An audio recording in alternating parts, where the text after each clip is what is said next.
ደሞ ተመስገን ከምዝ ገይር ሓፍተይ ሌላ ቃበል ተቐቢላትኒ በእውነት ኪዳና ምርቱን ኳዕ ብሰላም መንገዱን እንጂ ማያውቀው ሰው ሲሄድ ሸኙ ብዙ ነው። ባይ ባይ ባይ ባይ ባይ በሰላም ተመለሽልኝ ጨርሰሽ እንዳትለይኝ። ባይ ባይ ባይ መጥቼ ግን አልሸኝሽም ሆድሽን አላባባሽም።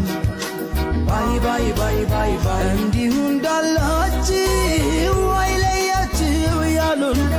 ብቻዬን ያዩኝ ቀን ምን ይወሰሚ። ሰላም ሰላም ዳሕና ዲኹም ሐሚን ኢኹም ናይ ሰላም ቃል ማለት ተኸታተልቲ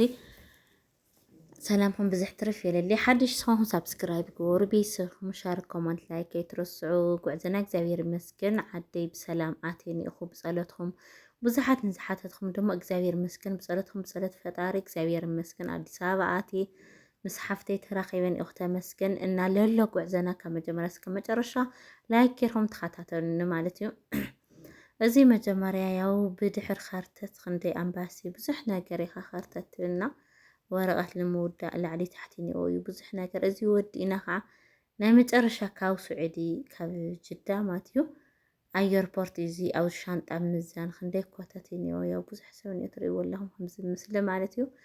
ኣየር ከዓ ሻናጥ ክዳውንቲ ገላኢተ ብዝሓ ኣነ ክዳውንቲ በዚሕኒ ብክንደይ ካርተት እየ መዚነዮ ብጣዕሚ ከቢድ እዩ ለይትፈለጠና ብዙሕ ንሕዘ ግን ኣየሕልፉ ኸይ በዝሕ ተሊ ይቕንስዎ እዮም ናተይ ባዕሉ ከፊቶም ኣኒሶምለ እዮም ግን ብዙ ኾነ ብዙ ኣብ ኣየር ብድሓር ሒዘዮ ሓዲፍ እምበይ ብዙሕ ይኾትቱና ጓል ማላ ከም ትርእኒ ያው ክዳውንቲ ኣቑሑተይ ተሓሒዘ ማለት እዩ። እዚ ኣብ ሚዛን ቦታ እዩ ቀሪብና ግን እግዚአብሔር ይራኽነት ማርያም ይራኽ በቃ ብጣዕሚ ፈሪሐ ማለት ከምዚ በዝሕ ትኾን ደስ ብጣዕሚ ኢለ ፍራሕካና። እዚ ከዓ እግዚአብሔር ይመስገን ያው ኣብዚ ኣየርፖርት ተጸቢና ብባስ ኸይድና ደሞ ላብ ኣየር ተሳፊርና ገና ንሃለየ خلاص ኣየርት እንትን ትብል ማለት በረረኽ ገና ንሃለየ ኣው ተስተኻኽላ ስለ ዝጸንሕ እዚ ካብ ኣየር ውሽጢ ምስኣተና ገና ተንቀሳቐሰት እዚ ኣየር ቪድዮ ናቐረጽ ቤተሰብ ማለት እዩ ንዓይ ዝገበረ ኣሕዋተይ ንዓኹም ይጎራልኹም ያው እግዚአብሔር ይመስገን ኣነ ስደት ደኸይ መሰሪሐ በቃ ማለት ቅርሺ ኣይጽገቢ ግን እግዚአብሔር ይመስገን ከምዚ እግዚአብሔር ኣነ ዝደለየ ይኾንስ ዘድልየኒ ይሂብንና ተመስገን ኢለ ዓደይ ምእታየ እኹል ነገር ይልዕል ዝያፍት የለይና ሞ ንዓይ ዝገበረ ይገበረልኩም ኣሕዋተይ። ኣብዚ ከዓ ኣየር ተንቀሳቒሳ ማለት ካብ ስዕሊ ተንቀሳቒሳ ኣብ መንገዲ ገና ትጅምር ለና መፀናና ሃልና እዚ በረኻ ገለ እዩ ገና ልዕል ተይሉ ብዙሕ ነገር ይረአዩ እንትና ላዓለት ስለል ትኸድ ማለት እዩ። ግን ቃል መጀመሪያ ክትኮን ንእሽተን ትፈርሕ ኢኻ ኣየር ከምዚ እንትን በቃ ኣብዚ ተዓርፍ ለና ትለዓላ ማለት እዩ እና ያው ብጣዕሚ ደስ በቃ ደስ በሃሊ እዩ እውነት በቃ መኪና ኣይኳለ ድኽመካም ኣየር ድሓኒ ግን ዋና ጉዕዞ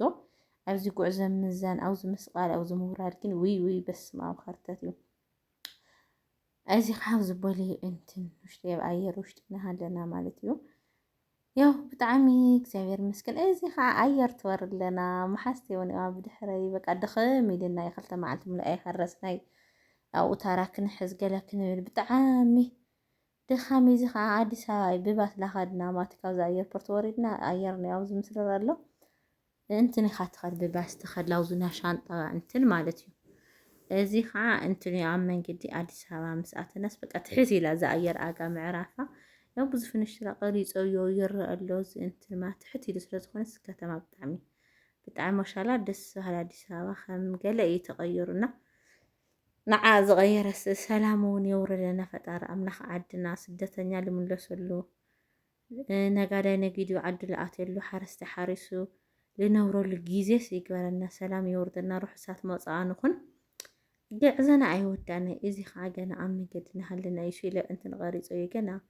ፍርቂ መገዲ ኳስ በፂሕና ይኾን ግን በቃ ከምዚ ዕንቡረ ነገር ይረአ ምንም መሬት ኣይረአይ በቃ ከምዚ ሕውዙዝ ይለካ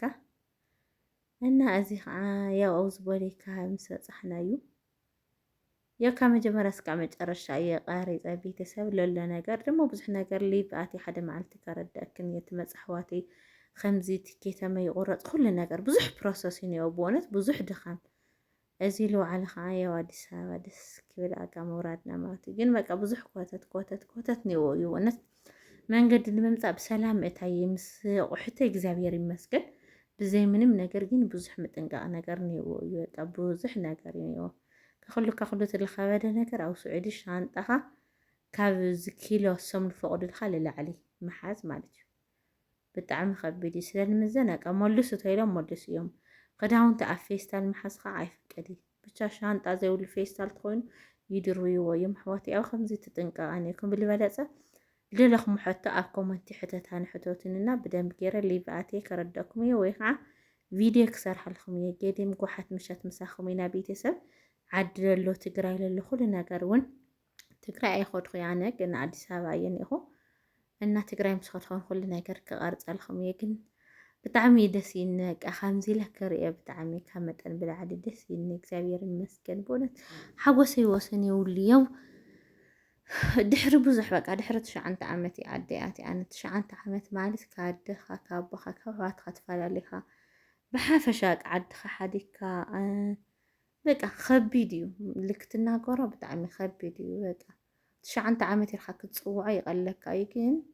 ብጣዕሚ ኣብቲ ተግባር ግን ብጣዕሚ ከቢድ ነገር እዩ። 9 ዓመት ማለት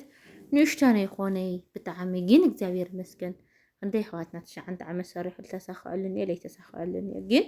እግዚአብሔር ይመስገን ካብዘን ተሳክዐለን ሓንቲ ስለ ዝገበረኒ ፈጣሪ ተመስገን። ከማየ ኣብ ፃዕሪ ከምዚ ኣብ ዕላማ ለለ ሰብ ድማ መድሃኒዓለም ዕላማኹም ይወድእኽን ኣሕዋተይ ሰብ ይሓስብ እግዚአብሔር ይፍፅሞ እዩ። እዚ ከዓ መጨረሻ ላይ ሻንጣ ንኣብ ምርካብ እዩ። ሻንጣ ተረኪብና ከምዚና ኒአና ኣቑሕትና ሒዝና ኣዲስ ኣበባ ማለት ገና ኣብቲ በር እዩ ወረቐታት ሒዞም ኣብዚ ትሕዝ ተለሊ ሻንጣኻ ሙፍቲ ትወፀሊ ግን ታ ወረቐት ቲኬት ከይትድርብዩ ታ ወረቐትና ሻንጣ ተዘይሒዝካ ሻንጣ ኣይትባሃው ኣዲስ ኣበባ እና እዚ ኣብ ውሽጢ ቦልዮ እዩ ግን ደስ ክብል ኮይኑ ኣዲስ ኣበባ በስመ ኣብ ብጣዕሚ ምርጥ ብእውነት ኩሉ በቃ ኩሉ ዲያስፖራ ለለዩ ማለት ስደት እናረገለ ካብ ብዙሕ ቦታታት ኣቁልታ ጠራቐመ ስለ እንትን ሻንጣኻ ግን ተመስገን ሰላም እዩ ኣብ ውሽጢ ከምዚ ብቻ ወረቐትካ ተዘይጥፊእካ ምንም እንትን የውሊ ግን በቃ ዝክሙዝ ዝንዎ ከብልዎ ኮተት ለብልካስ ኢዳ ፅለካ እምበ ቀደም ናዕሊ ኣየርፖርት ኣነ ፈልጠየ እንትን እዩ ነይሩ ከምዚ ኣይነበረ ሓዚ ግን ተቐይሩ እዩ በቃ ተኽልታት ኒኦ ገለ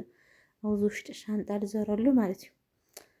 ብጣዕሚ ትመፃል ትሓስባ ከዓ እዚ ብደንብ ናተይ ቪድዮ ሕዚ ምክትታል የድልየክን እዩ ለለ ነገር ዝሓተትናኒ ብደንብ ከረድአክን እየና ያው እዚ በቃ ኩሉ ሰብ ሻንጡ ንዓል የለልሎ ጓል መቐለ ከዓ እዛ ሞባይል ባዕለይ ሒዘ ካሜራማን ባዕለ እየ ኮይነ ለቅድሚት ድሕሪት ላገበርኸ ይቃርፅ ኣለኹ ግን ብጣዕሚ ደኺምና እዩ ነይሩ ብጣዕሚ ኣብኡ ብጣዕሚ ስለ ዝደኽመካ ናይቲ መንገዲ ታራ ሒዝካ ስለ ዝፀንሕ እዚ ኣየርፖርት ኣብ ጅዳ ማለት እዩ ካብኡ ከይድካ ኣብ ኣየር እውን ተወሰነ ሰዓታት ከፍትል ኢኻ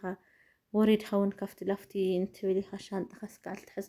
ዝሮ ባይዞይ ብጣዕሚ ኮተት እዩ ኮተት ኣነ መሽኒ ስለዝኾነ ሓዲረ እየ ኣዲስ ኣበባ እንትን ኣብ ኣየርፖርት ምሸት ስለ ዝኣተና ሓዲርና ኢና ኣብዚ ቦሌ ውሽጢ ማለት እዩ ሓዲረ ንግሆ እየ ላብ ሲስተር መፅያ ወሲዳት ንበይ ሓዲረ እየና ያው ኣብዚ ውሽጢ እዚ ሓዲርና ኣብዚ ክትሓድር ተወሰነ በተለይ ባዕኸ እንትመፃ ቅርሺ መሓዝ በረያል የድልየክን እዩ ምንዛሩ ሓደ ዓይነት ይኮይኑ ከዚ ቀደም ርካሽ ነይሩ ሕዚ ግን ልዩነቱ ናይ 2 ቅርሺ ሪያል ገለ እዩ በቃ ተሓሲብካዮስ እይምበይ ያው እዩ ግን ቅርሺ የድልይ ተገደደ 100 ሪያል ኣብ ኢድካ መሓዝ የድልዩ ኣብኡ ማይ ምግቢ ምናምን ኩሉ ነገር ክባር እዩ በቃ ኣብዚ ውሽጢ ብጣዕሚ ኩሉ ነገር ካብ ዝደገለለስ ካብ ዕፅፊ ብላዕሊ ኢሉ ወስኽና ገንዘብ ተተታሒዝካ በቃ ዕድል ጉዳይ እዩ ግን ኾነ ኢልክን በዓልኩም ትመፁ ወይ በዓልኩም ትመፃ ግን ከምዚ ገንዘብ 100 ሪያል ዋላ ትኾነ ኢድካ መሓዝ የገድስ እዩ ማለት ኣብኡስ እንትን ቤተሰብካ ንመፀካ ገለ ይደኽመካ ማይ ክትገዝእ ባዕሉስ ኩሉ ብቅርሺ በቃ ማይ ንእሽተን ሃይላንድ ባዕሉስ 100 ቅርሺ ክባር እዩ ኣብ ደገ ድሓን ይልሓሽ እዩ ኣብኡ ውሽጢ ግን ክባር እዩ በቃ እቲ ቦታ ለ ምርጥ እዩ ደስ በሃሊ እዩ ግን እንትን ይመስለኒ እዞም ሆቴል ኣብኡ ኮይኖም ዝሸጡስ ናይቲ ገዛ ክራይ ስለዝከብዶም ይመስለኒ ናይቲ ክራይ ገዛ ቦሌ ውሽጢ ስለዝኾነ እዚ ከዓ ኣብ ኣየርፖርት ተመስገን ሓዲረ ለይቲ ንኣተኹ 2 ፈረቓይ ንግሆ ሲስተር መፅያት ምስ ደቃ ኮይና ከምዚ ኢላ ዓባይ ሓፍተይ ምዕባየ እያ እዚኣ ረይዋ ብጣዕሚ ደስ ኢልኒ መኪና ሒዛ መፅያት ክትወስደኒ እዚ ገና ሻንጣላ ተፃና ኣብዚ ቦሌ ኣየርፖርት ብደንብ ረእይዎ እስከ መጨረሻ እዚ ኣየርፖርት ብጣዕሚ ማሻአላ ክንደይ መኪና እንትኒ በቃ ወረፋ እዩ ዝሕመ ኣብኡ ዝበር እኒኦ ቀይሕ ክዳን ገይረ ይብላ ነይረ ብስልኪ ኣብኡ ኣቲኻ ስልኪ እኒኦ እዩ ገንዘብ ስለ ንእሽተን ሒዘን ነኹ ስልኪ ገዚአ የደውለ እምበር ኣይፍአ ስልኪ ኣይትረኽበ ዋይፋይ እኒኦ እዩ 24 ሰዓት ክፍቲ እዩ ኤርፖርት ግን ስልኪ ኣይርከብ እዩ ትገዝእ ግን ትኽእል ኢኻ ኣብኡ 100 ቅርሺ እያ ስየምና ብኡ ገዚአ የሲስተር ደውለላ ከምዚና ምስ ሲስተር ደቂ ሓፍተይ ጓል ሓፍተይ ንእሽተን ገዲፈያ እንዳየ ኮይና ፀኒሓ እቶም ክልተ ደቂ ሓፍተይ ከዓ ተሓዛና ሓደ ብድሕሪ እዮም ተወሊዶም ያው ግዜ ሃመይ ንሓልፍ ለእቲ ከዚ ሻንጣ ለቀድሚት ሒዝዎ ከለካ ሽፈር እዩ ማለት እዩ ናይ መኪና ሒዞም ንወፅና ሲስተር እና ያው ብጣዕሚ ብፅቡቅ ብጣዕሚ ደስ ይብልኒ ብእውነት ስምዒታዊ ኢኻ ትኾን በቃ ሓጎሰይ ወሰን ይውልዋ ምስ ሓፍተይ ከምዚ ኢላ ክረኣገለ ከምዚ ናህንዲ ዓመት ናፍቆት በቃ ወዲ ሓፍተይ እዚ ብድሕሪ ዝተወለደ ድረኸበ ይብሎ ዋላ ጓል ሓፍተይ ክንዳየ እያ ኮይናና እግዚአብሔር ይመስገን በቃ ከምዚ ምስ ሓፍተይ ተራኺበ ደስ ይብልኒዮ ከምኡ ገይረ ብቐረባ መቐለ ከይደ ምስ እነይ ክራኸብ ፀሎት ኢና ፀሎት ግበርለይ ሓደ ኣፉ ብሰላም ይራኸብ ሰደ ይኽወኒና ከምዚ ኢላ ሚጣ እያ ሓዚላ ለላ ሲስተር ማለት እዩ ብጣዕሚ ደስ ይብልኒ ብእውነት እግዚአብሔር ይመስገን እንድዒ በቃ መሬት ዓድኻ ክትርኢ ብጣዕሚ ብዙሕ እዩ በቃ ስደትስ ኸርተት እዩ ክትኸድ ይኹን ክትመፅስ ክትኸድ እዩ ዝኸብድ ግን ክትመፅእ ለኮታት እኒኦ እዩ ኢልካ ተሪልካ ትመፅስ ይኾነ ብዙሕ ነገር ይለድልየካ ብዙሕ ውጭ ይደድልየካ ብእውነት ሰብ ቁሩፅ ኣቡሊለ ይወፅእ ካብ ባዕለይ ጀሚሩስ ብዙሕ ነገር እዩ በቃ በተለይ ካብ ስዑዲ ንኸድ ንብል ሓደ ነገር ፈተና ይምፅ ሓደ ንኸድ ንብል ብዙሕ ነገር እዩ ግን በዛም ይኹን በዛም እግዚአብሔር ይመስገን لحظ خعيس خعد هذا بقول نورة تجري خمي هم زللة أو قد صلاك نار يكوبينا بزحنا كركن سرحنا ما دسيو بزح صار فرايز وني النايو الناس يستري خمزينا لخدنا وانا تسمعنا حكي تحرتش عن تعمد بتعمي يونا فوقت خاكن أي تقاطع صريب وانا أنا ولا تقاطع صرد لكن خمزي لسه بس محزنني لسدت للوحواتي خمايس دسيب لي لأي فيديو ليلة أهون بي سلام نبهار بقى السنة بغيت عننا بخوخو بتعمي بقى سمعتها وخويني إزي خا مكينة واشتعتي لنا مستسافرنا ميت أبخ يا قال حفتي دي بيتا دحيلت ولادت حزماتي تطوي الله سيستر حانت قابينا يا كفيلة مالتيو كتابير مسكين خمزي ده مسحافتي ناس حقنا نتجاوتنا عايز كبري قوار لهم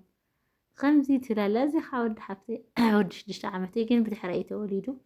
عيني ورخي أنا بسلك بتشايل فلتني نيرو ورد مسلخات حفتنا نبوانا قال علم خانا وحاتيم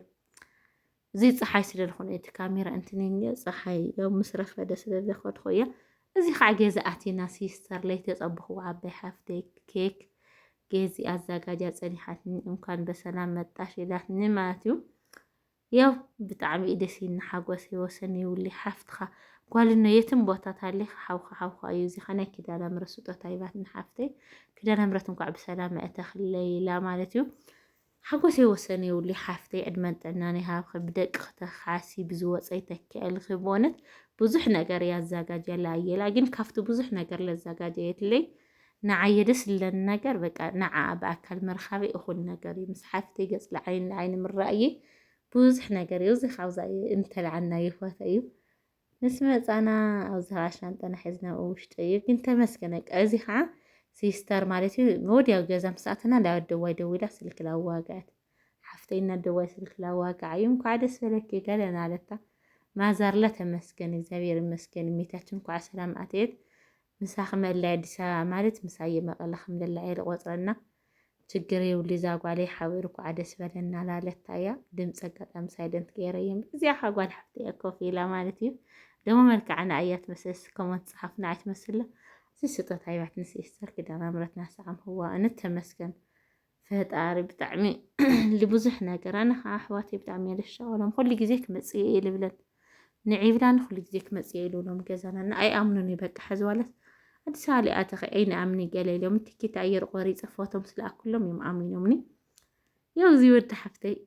سيستر أصنع ملك أنا خان ما سأسلها ميري هم زيا معي يا سيستر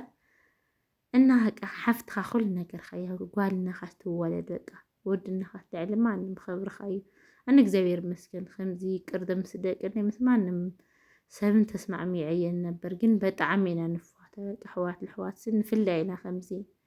ብትክክለኛ ማለት እየ ካብ ልበይስ ብጣዕሚ ኢና ንከባበርና ከምዚስ ኣይተፀብኽዎይ መፅየ ለያ ቃ መፅያ ትወስደኒ እምበ ከምዚ ገይራ ተዘጋጀለይ ብዙሕ እንግዳ ምናምን ትገብር ገለ ኢለት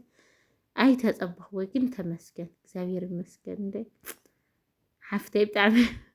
በጣም የለ ክብረኪና ካብዚ ብላዕሊ ከዓ እግዚአብሔር ይመስገን ናፍቆተኒዮ ገለኒዮ ሕዚ መዓልቲ ቪድዮ ክንመፀኩም እዚኣ ከዓ ኣዳስ ይሰረብ ጎረቤቶም ትነብር እያ